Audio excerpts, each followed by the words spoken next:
Scelto da Dio, Davide fu un re secondo il cuore del Signore. Il profeta Natan gli portò il grande oracolo con cui il Signore prometteva di conservare la dinastia di Davide sul trono. È il Signore che fa una casa per Davide e promette addirittura il Messia come figlio di Davide, colui che costruirà il Tempio autentico per il Signore. Ma questo non significa che Davide sia esente dal peccato. Anzi, nel racconto del secondo libro di Samuele ci sono due capitoli molto importanti, l'11 e il 12, in cui si narra il peccato di Davide. Questo racconto diventa emblematico perché l'uomo scelto da Dio, secondo il cuore del Signore, resta tuttavia peccatore e può commettere un grave sbaglio.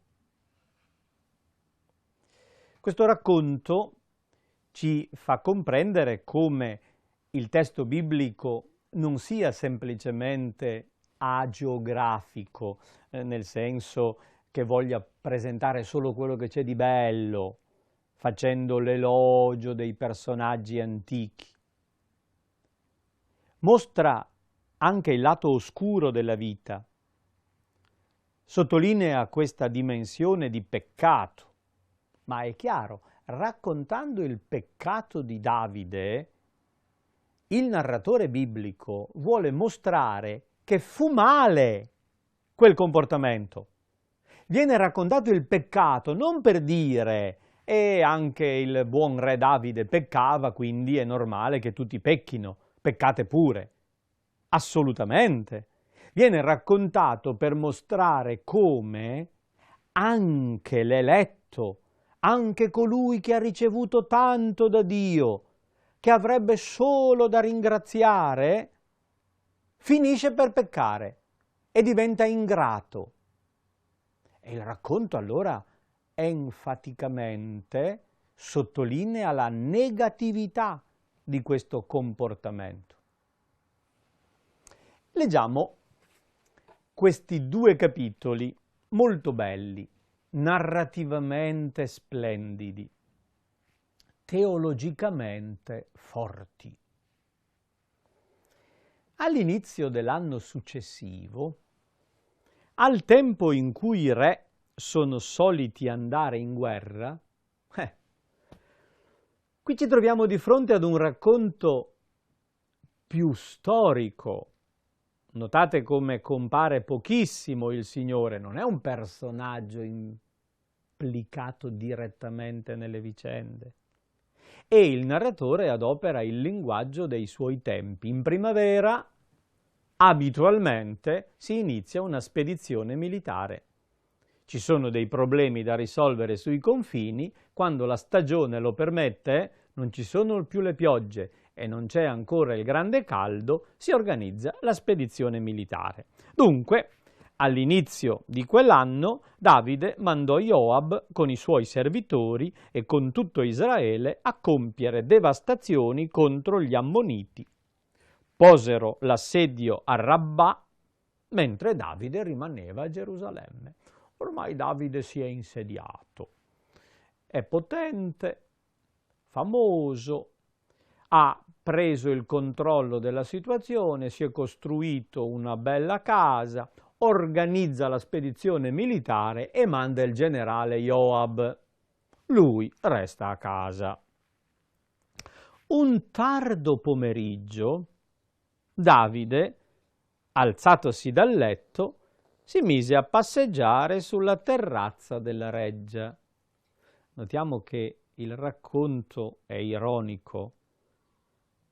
Il condottiero, il giovane Davide eroico, adesso è diventato un borghese di mezza età che si alza nel tardo pomeriggio. È stato a dormire dopo aver mangiato abbondantemente e cosa fa nel tardo pomeriggio dopo essersi alzato da letto? Passeggia sulla terrazza a prendere il fresco. I suoi servitori li ha mandati a combattere. Dalla terrazza vide una donna che faceva il bagno. La donna era molto bella d'aspetto.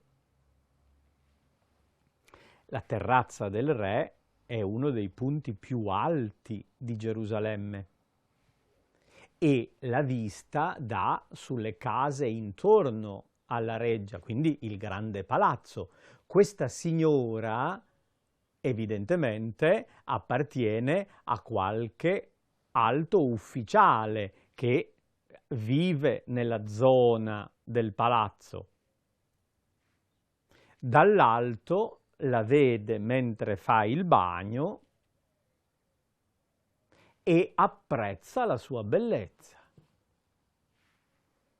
Davide mandò a informarsi sulla donna. Gli fu detto: è Betsabea, figlia di Eliam, moglie di Uria l'Ittita. Ittita dice una nazionalità straniera, ma abitavano in quella regione molti Ittiti. Uria era un generale dell'esercito di Davide. Betsabea era la sua bella moglie. Uria è al fronte a combattere, la moglie è sola a casa. E Davide dall'alto della terrazza la vede e mandò messaggeri a prenderla. Ella andò da lui ed egli giacque con lei, che si era appena purificata dalla sua impurità. Poi ella tornò a casa.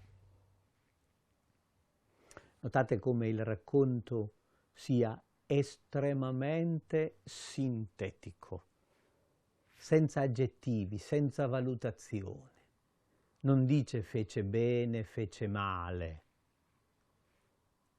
È semplicemente un dato di fatto.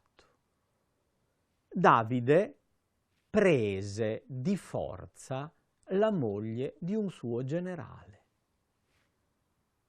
Quel particolare si era appena purificata dalla sua impurità, serve nel linguaggio antico per dire era in un periodo fecondo. Infatti, la donna concepì e mandò ad annunciare a Davide: sono incinta. È un problema. È evidente che è passato qualche mese. Adesso nasce il problema, perché questa signora, moglie del generale che è al fronte, come fa ad aspettare un figlio? Diventa palese l'adulterio.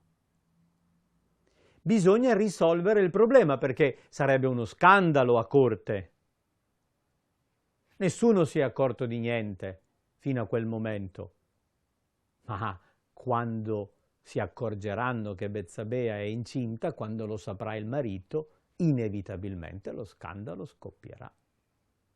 Davide non si preoccupa del peccato all'origine, ma si preoccupa dello scandalo che ne potrebbe venire dopo. E allora cerca di risolvere il problema. Allora Davide mandò a dire a Joab: mandami Uria l'Ittita. Joab mandò Uria da Davide. Beh, è semplice. Basta far tornare a casa il generale, il re. Manda messaggeri. Pensate quante persone che stanno lavorando per il capriccio del capo. Basta che Uria abbia una settimana di congedo, che vada a casa, che viva con la moglie, dopodiché non ci sarà più problema. Quando nascerà il figlio, lo considererà come suo. Lo scandalo è eliminato.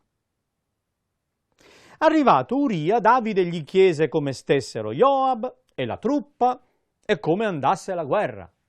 Poi Davide disse a Uria: scendi a casa tua e lavati i piedi. Il lettore può essere perplesso di fronte a questo lavati i piedi. È un eufemismo e il narratore lo adopera tranquillamente perché appartiene al suo linguaggio. Noi non lo capiamo più.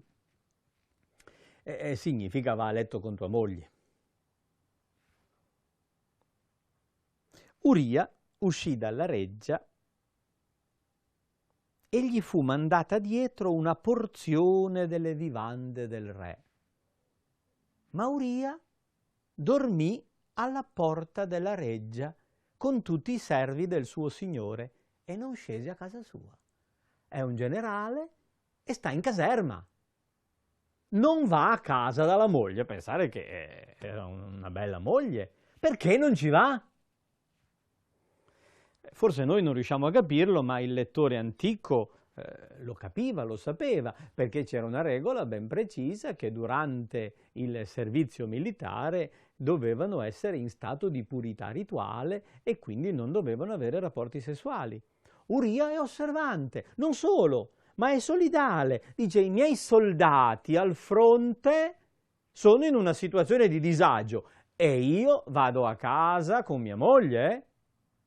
No, rinuncio anch'io per essere solidali con loro. Uria è un uomo retto. Davide non ci aveva minimamente pensato che la moglie di Uria avrebbe avuto dei diritti e che Uria era al campo a combattere per lui. Lui dormiva fino al tardo pomeriggio e poi si prende la moglie dell'altro senza pensarci. Qui Davide è assolutamente un personaggio negativo. La cosa fu riferita a Davide. Uria non è sceso a casa sua. Allora Davide disse a Uria: non vieni forse da un viaggio?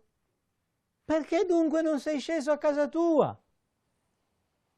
Uria rispose a Davide: l'arca, Israele e Giuda abitano sotto le tende. Joab, mio signore, e i servi del mio signore sono accampati in aperta campagna e io dovrei entrare in casa mia per mangiare e bere e per giacere con mia moglie? Per la tua vita, per la vita della tua persona, non farò mai una cosa simile. Davide disse a Uria: rimani qui anche oggi e domani ti lascerò partire. Tenta un'ultima carta. Uria rimase a Gerusalemme quel giorno e il seguente. Davide lo invitò a mangiare e a bere con sé e lo fece ubriacare. Spera che da ubriaco il senso del dovere venga meno, così che Uria, una volta ubriaco, vada a casa dalla moglie. La sera Uria uscì per andarsene a dormire sul suo giaciglio con i servi del suo signore e non scese a casa sua. La mattina dopo Davide scrisse una lettera a Joab e gliela mandò per mano di Uria. Nella lettera aveva scritto così: ponete Uria sul fronte della battaglia più dura, poi ritiratevi da lui perché resti colpito e muoia. Tragica soluzione. nella mente di Davide, se quell'imbecille di Uria non ha voluto fare il suo dovere, se l'è cercata. Adesso l'unico modo per evitare lo scandalo è eliminarlo. Ma lo si può eliminare in un modo pulito, ipocritamente pulito. Davide dà un ordine al generale di far sì che questo ufficiale muoia in battaglia e consegna nelle mani stesse di Uria questo messaggio segreto. Il povero Uria porta la sua condanna a morte e la consegna a Joab. E Joab obbedisce.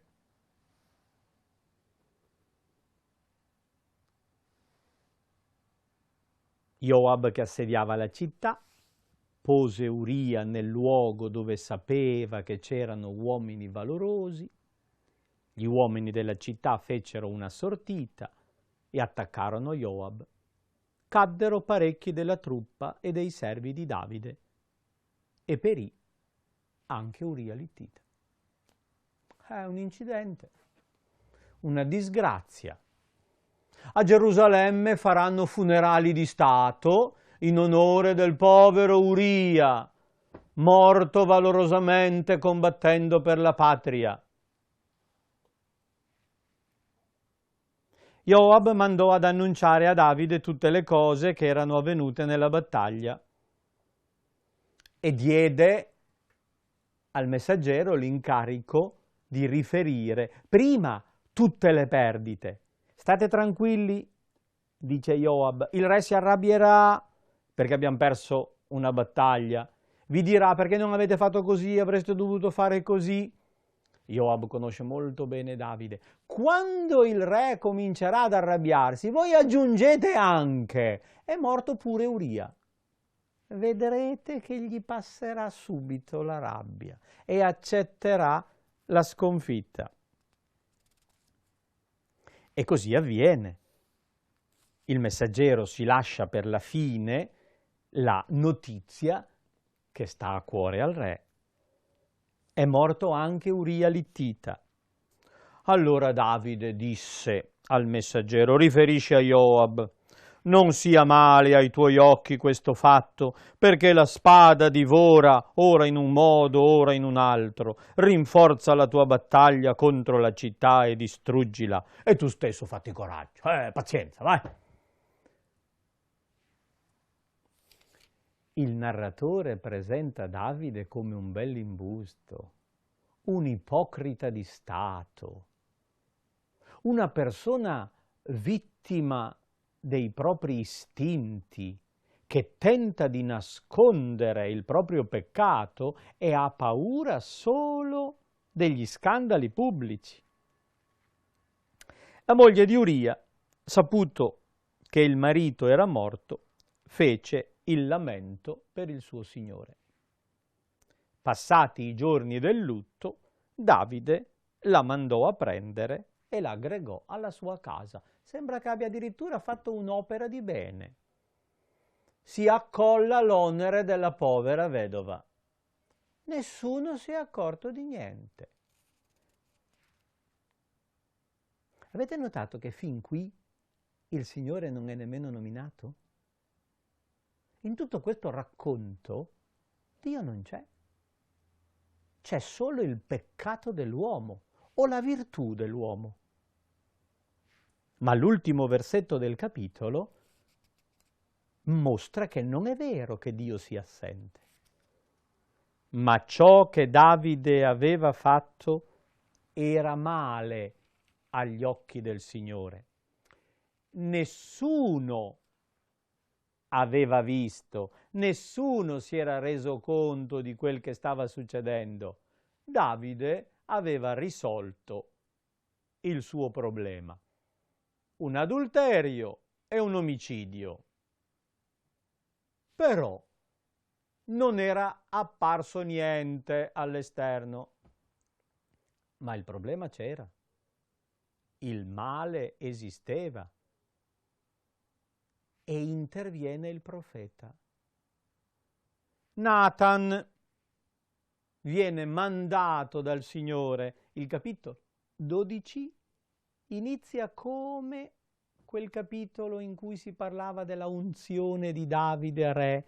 Il Signore mandò il profeta Nathan a Davide e Nathan andò da lui e gli disse.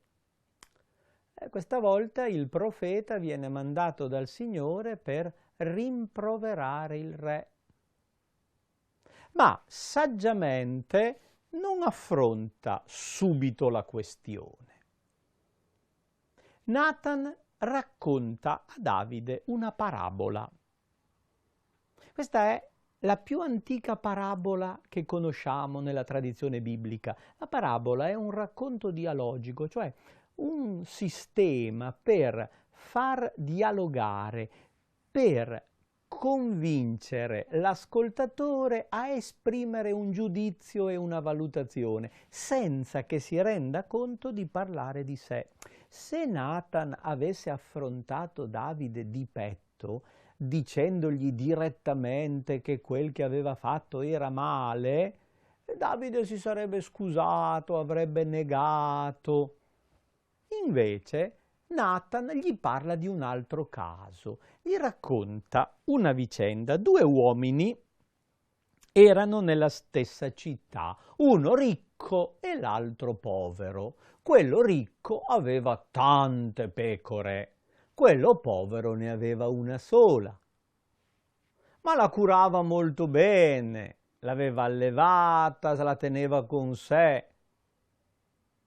L'uomo ricco ebbe un ospite e, volendo fare un banchetto per l'ospite, non prese un animale del suo gregge, ma rubò l'unica pecora di quello povero, la ammazzò e la cucinò.